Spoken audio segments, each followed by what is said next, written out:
The reading is from Exodus chapter 34, and in the church Bibles it's on page 94. And it's a little story about Moses. When Moses came down from Mount Sinai with the 2 tablets of the covenant of the law in his hands, he was not aware that his face was radiant because he had spoken with the Lord. When Aaron and all the Israelites saw Moses, his face was radiant, and they were afraid to come near him. But Moses called to them, so Aaron and all the leaders of the community came back to him, and he spoke to them. Afterwards, all the Israelites came near him, and he gave them all the commands the Lord had given him on Mount Sinai. When Moses finished speaking to them, he put a veil over his face. But whenever he entered the Lord's presence to speak with him, he removed the veil until he came out. And when he came out and told the Israelites what he had been commanded, they saw that his face was radiant. Then Moses would put the veil back over his face until he went in to speak with the Lord.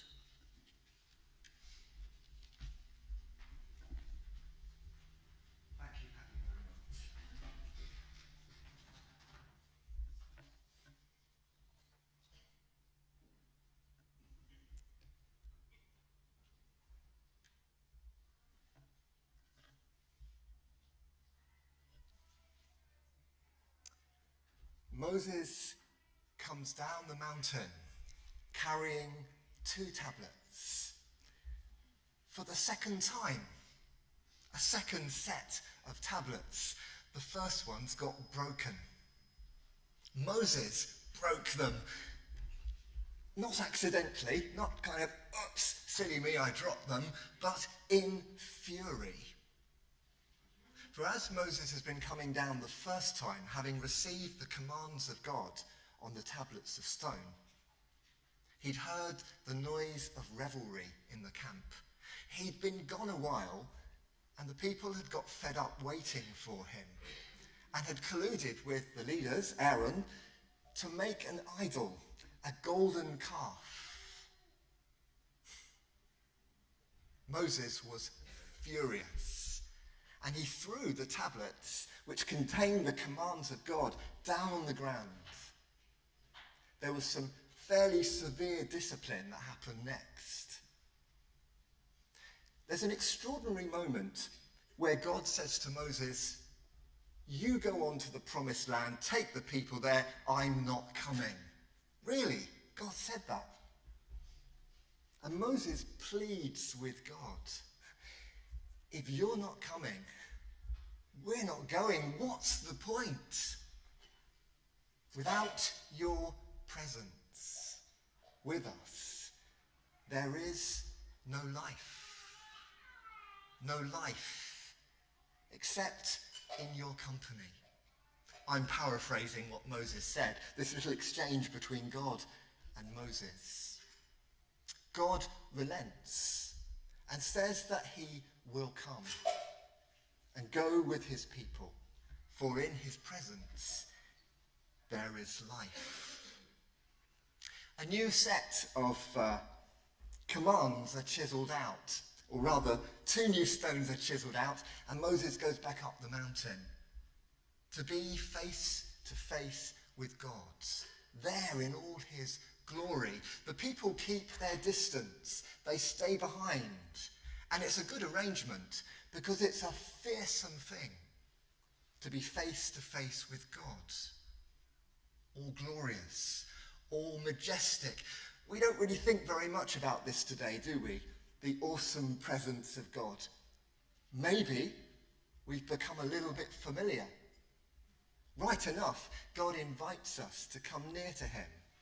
Because of Jesus, because of what Christ has done. And we'll come back to that, especially at communion. But we put quite some emphasis on the intimacy with God that is ours, and it is ours. Maybe sometimes we forget who it is we're intimate with. The Creator, the King of glory. The people were rightly afraid. They kept their distance, and only Moses drew close to God to receive the commands of God. I want to just pause a moment in the story just to think about the commands of God, the 10 commandments that are placed upon the stones by God. And just comment like this, that every command of God is an invitation to life. It's very easy to think of the laws that God gives as restrictions on our movements, on our living. But think again. Every command of God is an invitation to life. In fact, I'd like you to say that with me. Every command of God is an invitation to life. And one more time. Every command of God is an invitation to life. So Moses comes down a second time with the stones that he had chiseled, the tablets, the words there that God had placed on the stones, the commands of God. And every command of God is what? You don't sound very sure. Every command of God is an invitation to life. Now we read in the story that as Moses comes down, he's shining. He is radiant. So much so that the people are scared and they run away. Basically, Aaron, everybody runs. But Moses beckons them to come back because he's got some good things to share. The commands of God. And what are the commands of God? What is every command of God but? Thank you. You're still sounding unsure. The commands of God. And Moses is radiant because spending time in the presence of God, the light of God, the glory of God is reflected in him.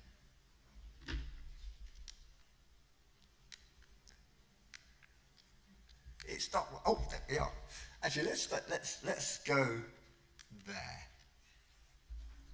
It's one of the images given in the Thrive sheet this week, just depicting someone radiant, shining. And this was true for Moses, who went into the presence of God and came out shining with God's glory. What we understand as we read through the biblical story and get to the New Testament, pages of the New Testament, is that this is also for us, that to spend time in the presence of God is to radiate his presence to others. One of the interesting details when Moses comes down the mountain is that he is unaware that he's so shiny. He doesn't know what's happening. So he's probably quite bemused when everybody's running to the other end of the field, as it were. He's not aware. And I think that's true of us too. When we spend time with God, when we draw near to him as we can because of what Christ has done, we're probably unaware of how shiny we are. But it's true. It's true that other people, without you saying a word, will see something of God, something of his glory that radiates from you. I had a friend, a fellow minister, who I remember preached a sermon once about Christians walking down the high street, unaware of what their presence, just their presence is doing. And the preacher would say that, do you know that the demons shake with fear when you walk down the high street? You don't have to do a thing, just walking. You may get to do a thing, but just by being there, just by walking, because you radiate the very presence of God. And the demons shake and shudder because they see in you the potential you could do, the damage you could do to the kingdom of darkness. I had another friend who always used to end a service by saying something like this: "The Lord bless you and go with you and do some damage." It's got an unusual kind of way to bless people, isn't it? But he meant, of course, do some damage to the kingdom of darkness. And how? Simply by being who you are, as one who has spent time with the Father, has drawn near to him, and come out of his presence with radiant light. Are you convinced that that's true of you? That you, just as you go about your life, radiate the presence of Christ? Oh. Moses was called a friend of God.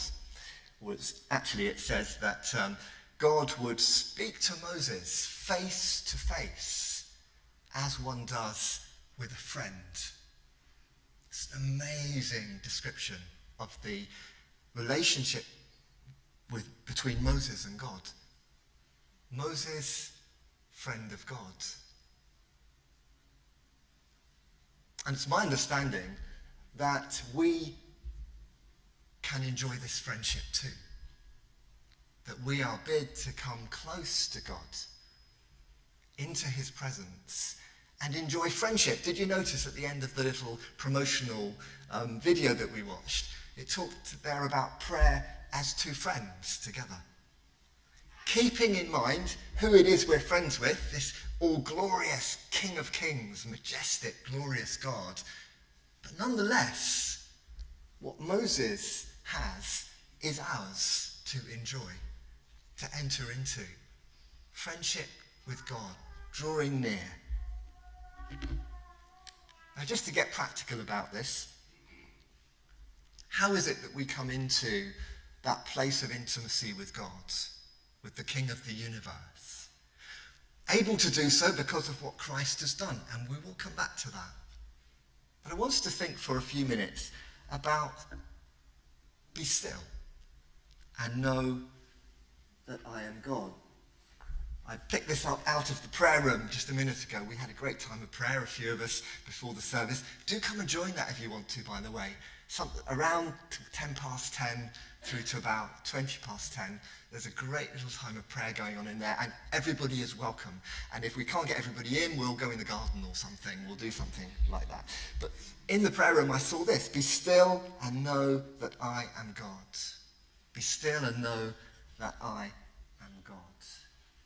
Be still. We're going to take it a little phrase at a time,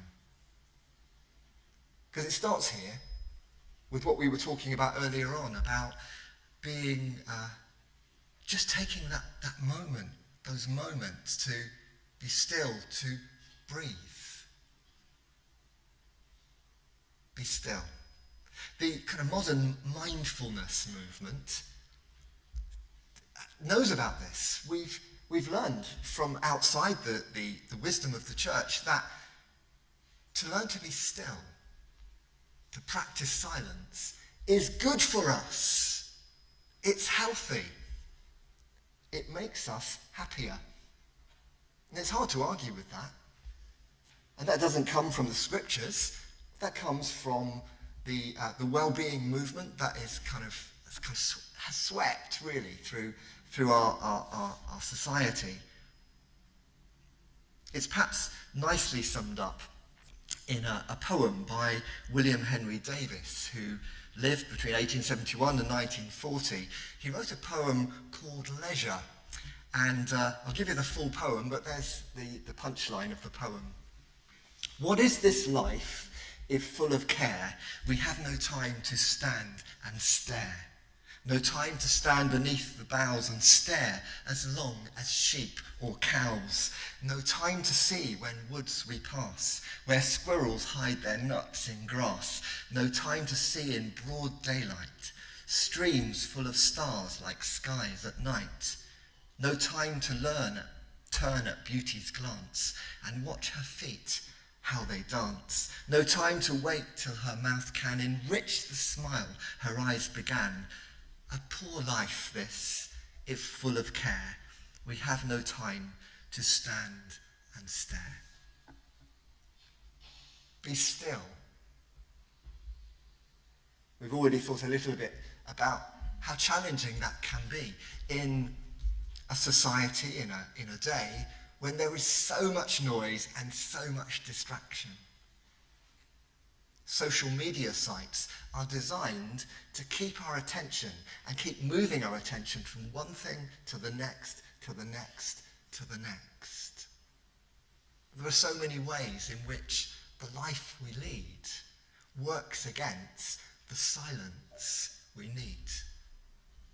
Silence, stillness, solitude. I came across these words, that there is a contemplative in all of us, almost strangled but still alive, who craves quiet enjoyment of the now and longs to touch the seamless garment of silence that makes whole. It is a deep need in us all to simply be still. Because something happens when we are still, when we practice a little silence. We become more attentive. We notice things. We notice a little bit more about what's going on around us. We notice what's going on inside us. We see beyond the "I'm fine, thank you, how are you?" of the person we've just welcomed or spoken to. We see beyond our own painted smile or social media profile. We see and sense deeper things. We notice stuff. We notice when somebody we know is not quite okay. They might have said they're fine, but we see something. And because we see something, we notice something, we might be able to say, "Hey, are you really okay? Do you want to talk? Shall we get a coffee?" But these kinds of things happen when we make space for them to happen. Be still. Be silent. Be still and know. Be still and know. That's that knowledge which will escape us unless we make room for it to happen. What kind of knowledge are we thinking of here? Perhaps meaning, purpose. I remember a lady in the church that I used to minister at was taking a walk one day by a lake that is quite near to where we live. And she was wrestling with something, wrestling with what she should do with the time, because she was recently retired, and she was wondering what her life purpose might now be, looking for meaning, I guess. And she took time to walk quietly, to be alone in solitude, stillness, and silence. And she found herself sitting by some ducks who just had some little ones, so they were ducklings all floating around, really cute. And I remember I actually happened to bump into Anne that day and sat with her, and she told me that she was taking some time to be quiet, to listen. She said, "But I think I've just worked it out." As she was looking at the ducklings, she didn't just see ducklings. She saw young things needing guidance and experience, and worked out there and then that God was asking her to get involved in the youth work in the church and to spend time each week just being there as more of a grandmother figure, as she said, but she found some sense of meaning and purpose, calling, because she took time to be still. Be still and know, because knowledge comes of being still. Not the kind of knowledge that you can get by Googling. That may be useful in part, but the kind of knowledge that comes perhaps deeper into us. But I need to complete the phrase. Be still because it's good for you. You'll be happier. And know because there are things to know that are important, but we need to take it further, don't we? As the people of God. Be still and know that I am God. Be still and know that I am God, because it's in knowing God that we live. That life comes in knowing God. And what is this knowing God? Well, it must include a knowledge of who God is. There's a lovely moment in Moses' story, a little earlier than the passage that we read, where God appears to Moses saying these words, the Lord, the compassionate and gracious God, slow to anger, abounding in love and faithfulness, maintaining love to thousands, and forgiving wickedness, rebellion, and sin.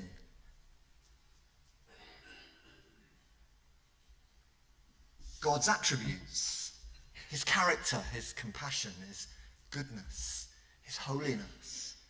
These are things we come to know as we give ourselves to be still, to listen, to notice, to be attentive. But it's not just knowing about God, is it? It's knowing God himself. Relationship. That's the knowledge that the Spirit gives us. So coming into the presence of God and to learn to stay there, to be there, brings a knowledge of who God is and brings us into a communion with him that is life to us. So that the laws that Moses had on tablets become etched on the tablets of our hearts. And this simple practice of finding a place to be still, to be silent, is really key to knowing God so that he might write his laws on our hearts. I've got one final little story to share with you. Thinking really about how we can be still in a time set aside, 5-10 minutes. I love the idea of doing it in the garden or in a cupboard. I don't know that I'm fancying the cupboard mode of that, but certainly outside in nature. But we can take 10 minutes of our day simply to be with God. But there's also the amazing fact that as we do that, we find that the rest of life finds connection too. That we might sense God in the activity of our living. So that, in that sense, prayer is woven through our day. Just to give you a kind of sense of that, a little story. And this is called Playtime with Heidi, who is our grandchild, who's sitting right there. Heidi is sat up playing with her toys. Grandad is building a tower out of plastic cups of different sizes. On top is a spinning bear. Heidi waves her arms excitedly and knocks the tower down. The bear goes flying. Joy is full. Grandad builds the tower again. Heidi's excitement builds again. The bear spins and down comes the tower. And this can go on forever, it seems. Joy unending. Blessed communion. Mummy comes to dress her little one. An operation best carried out while Heidi carries on playing, we're discovering. Dressing is nearly done. Heidi is laid down on her back. Grandad's still there, but not really noticed. He's moved to the periphery of Heidi's awareness. Grandad gets down on the carpet and looks through the bottom of the tower, recently rebuilt. He can look through the bottom because it's transparent.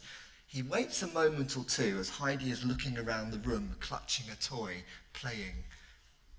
Then she happens to catch her granddad's gaze through the tower. She wasn't expecting that, not in that moment, not there. She giggles, delighted. Grandad laughs too. There in the midst of getting dressed and amongst the business of her life, her toys and books, Grandad, who earlier had held her and hugged her, that was unexpected. I wonder if you get what I got from that moment. A little parable about encountering God. We can encounter him in the moment set aside when we might expect to see him. We can encounter him too in the everyday stuff of our living. Catch him looking our way with delight in his face. It might happen at the breakfast table, or on a walk, or in our workplace. If we learn to be still, to slow down, to be attentive to life, we will sometimes see God looking our way, delighting in us, ever beckoning us to the fullness of life that he gives. I'm going to ask Katrina, who's our daughter, is going to come and sing a song for us. I'm going to suggest that she sings the words on her own for a little while, and then I might beckon you just to join in as the song goes on. This is a song that tells us about what God has done to bring us into this intimate place of friendship. Because it's not cheap. It was a costly business for God to give to us what Moses enjoyed with God, face to face, in his presence, living life from there. But this tells us how. This tells us what God has done.